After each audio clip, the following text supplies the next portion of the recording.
নমস্কার বন্ধুরা, আজকে অনেকদিন পর আপনাদের আমার চ্যানেলে আমি আবার আসলাম। তো আজকে আপনাদের জন্য একটা রেসিপি এনেছি, যেটা হচ্ছে ছোলে বাটুরে, দিল্লির একটা ফেমাস খাবার। তো চলুন শুরু করা যাক। প্রথমে আমি কাবলি ছোলাগুলো 4 ঘন্টা ভিজিয়ে রেখেছিলাম। আচ্ছা, তার সাথে ভাজার জন্য কিছু গোটা মশলা নিয়েছি।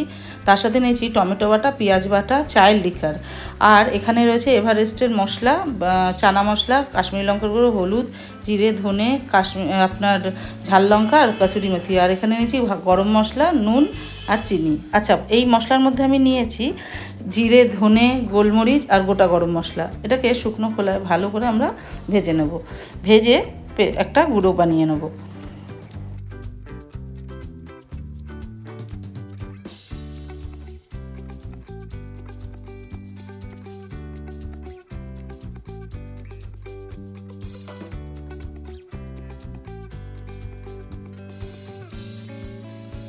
এবার বন্ধুরা আমি চানাটাকে বয়েল করে নেব।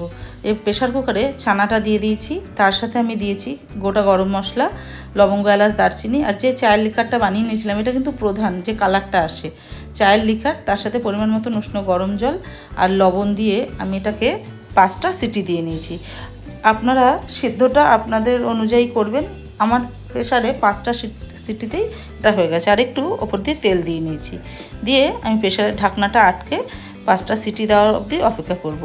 আচ্ছা, আমি পাশে আর একটা কড়াই বসিয়ে তাতে সাদা তেল আর সর্ষের তেল মিশিয়ে কিছুটা তেল দিয়ে নিয়েছি। নিয়ে তেলটা গরম হলে আমি এখানে ডুমো ডুমো করে আলু ভেজে রেখেছি, সেই আলুগুলো আমরা ভেজে তুলে নেব।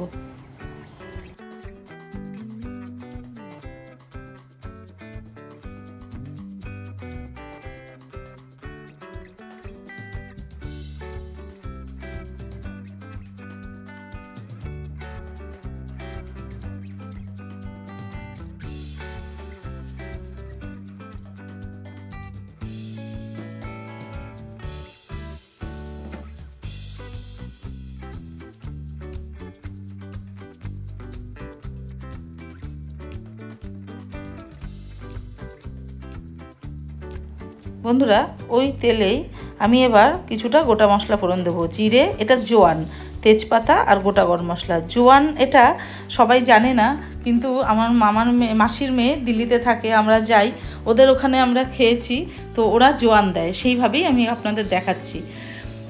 পেঁয়াজ কুচি আমি কিছুটা দিয়ে দিয়েছি। পেঁয়াজটা ভালো করে এটাকে হালকা লাল অবধি আমরা ভেজে নেব। যে একটু সোনালি রং ধরবে, এর মধ্যে আমি বাটা পেঁয়াজটা অ্যাড করে দেবো।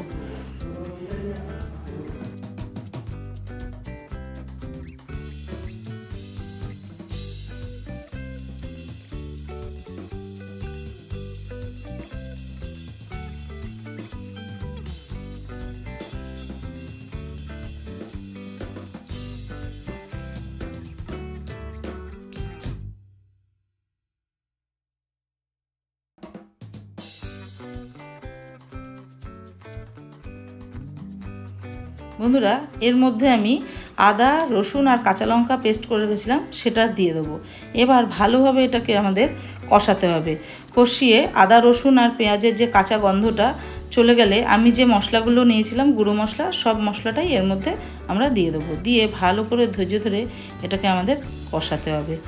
কষানোর পর এখানে আমি পরিমাণ মতন নুন, চিনি দিয়ে আবার ভালো করে এটাকে কষাবো। আর যে ভাজা মশলাটা আমি করেছিলাম বন্ধুরা, সেই ভাজা মশলাটা কিছুটা দিয়ে দেবো।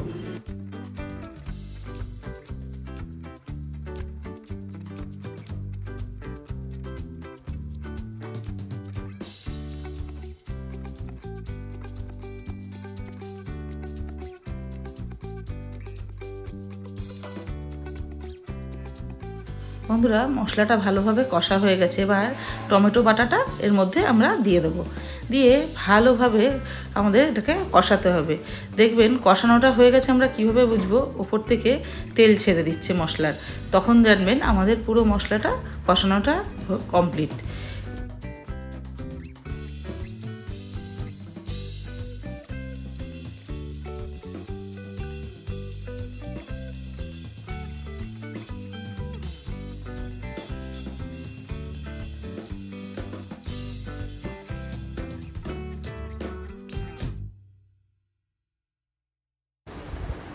বন্ধুরা এবার একে একে এই ছোলাগুলো আমি অ্যাড করে দেবো, কাবলি ছোলাটা অ্যাড করে ভালোভাবে এটাকে আমরা মেশাবো। আচ্ছা, যে আলুটা আমরা ভেজে রেখেছিলাম সেই আলুটাও আমরা এটাতে দিয়ে দেবো, দিয়ে ভালোভাবে এটাকে আমাদের মেশাতে হবে। এমনভাবে মেশাবো বন্ধুরা যাতে কিছুটা গোটা গোটাও থাকে চানা, কিছুটা আবার আদা ভাঙা হয়। দেখবেন অনুষ্ঠান বাড়িতে যে গ্রেভির থিকনেসটা হয় তার মধ্যে কিন্তু ভাঙা ভাঙা চানাও আমরা পাই, যেটা আমাদের মুখে পড়লে ভালো লাগে, আর গোটা চানাও কিছু থাকে।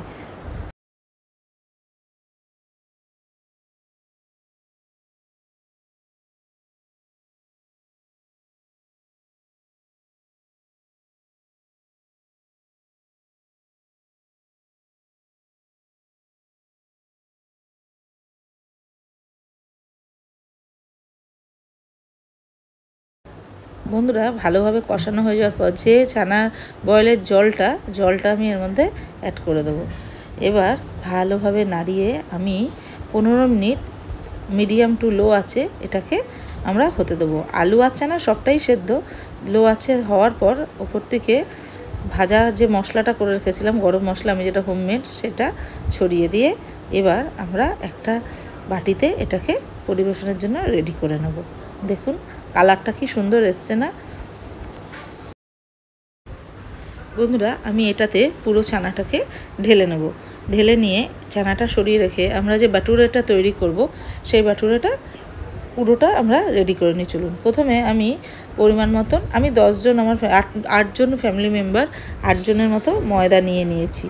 আচ্ছা, তার মধ্যে আমি এটাকে ফার্মেন্টেশনের জন্য প্রথমে টক দই, আমি কোনো ইস্ট ব্যবহার করিনি, এটাতে টক দই দিয়েছি, আর আপনার বেকিং সোডা, বেকিং পাউডার, নুন আর তেল আর সামান্য পরিমাণ চিনি দিয়ে উষ্ণ গরম জলে এটাকে আমরা মাখবো। আচ্ছা, প্রথমে এই বেকিং পাউডার, বেকিং সোডা, টক দই, তেল, নুন, চিনি আমরা ভালোভাবে মিশিয়ে নেব।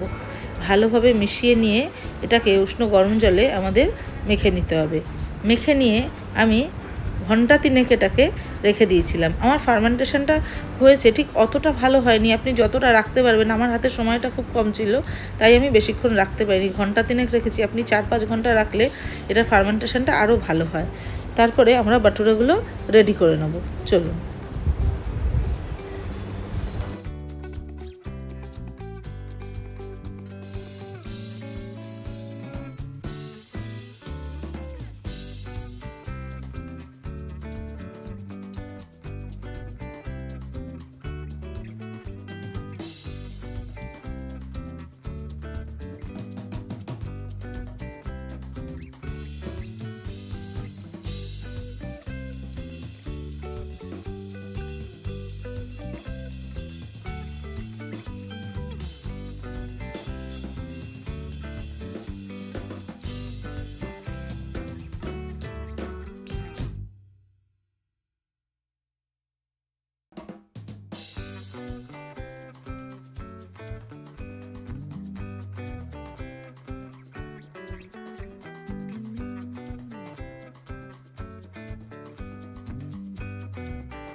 দেখুন বন্ধুরা, এটা আমাদের রেডি হয়ে গেছে। এবার আমি এটা থেকে লেচি কেটে নিচ্ছি। এই যে লেচিগুলো আমি কেটে নিয়েছি। এবার আমি কড়াইতে সাদা তেল দিয়ে নিয়ে বেলবো, একটা একটা করে আমি বেলে নিচ্ছি, আপনাদের দেখাচ্ছি। আচ্ছা, বাটুরাটা না লম্বা লম্বা হয়, গোল হয় না, যেরকম আমরা লুচি খাই সেরকম না। আর আমি এটা গোল করেছি আর কয়েকটা লম্বাও করেছি। আপনারা আপনাদের পছন্দ মতন করবেন। আমি এই যে ভেজে নিচ্ছি, দেখুন এত সুন্দর হচ্ছে বাটুরেগুলো, একদম দোকানের স্ট্রিট ফুডে যেরকম আমরা দিল্লিতে টেস্ট আমি পেয়েছি, একদম সেটা একই রকম স্বাদ আনার চেষ্টা করেছি। আপনারা বাড়িতে বানিয়ে আমায় জানাবেন, আর আমার চ্যানেলটা ভালো লাগলে লাইক, কমেন্ট আর সাবস্ক্রাইব করে দেবেন। আমাকে সব সাপোর্ট করবেন বন্ধুরা। আমি নতুন চ্যানেলটা খুলেছি, খুব সাধারণ ঘরোয়া রান্নাই আমি আপনাদের সামনে আনি, বিভিন্ন ধরনের রান্নাই আনবো। আপনারা একটু আমাকে সাপোর্ট করবেন, আমার পাশে থাকবেন। এটা আমার আপনাদের কাছে কাম্য।